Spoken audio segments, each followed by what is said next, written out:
গঠনে চট্টগ্রামে তরুণ প্রজন্মের সাথে কিছুক্ষণের মধ্যে তারেক রহমানের মতবিনিময়, এরপর যোগ দেবেন নির্বাচনী সমাবেশে। নেতাকর্মীদের মাঝে বাঁধ ভাঙা উচ্ছ্বাস।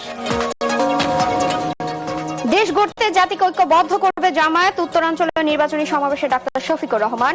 জামায়াত নেতৃত্বাধীন 10 দলীয় জোটে যুক্ত হলো লেবার পার্টি। একটি দল সংসদ নির্বাচনে 45 জন চোরকে মনোনয়ন দিয়েছে। হাসনাত আব্দুল্লাহর অভিযোগ, জাল ভোট প্রতিরোধে কেন্দ্র পাহারা দেওয়ার আহ্বান রুমিন ফারহানার।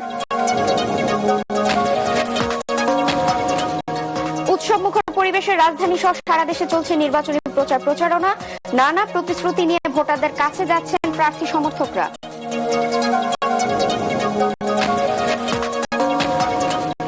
এবং 1 ফেব্রুয়ারির মধ্যে চলতি বছরের হজের সব কার্যক্রম শেষ করার নির্দেশ সৌদি সরকারের। দ্রুত ব্যবস্থা নেওয়ার তাগিদ হজ যাত্রীদের।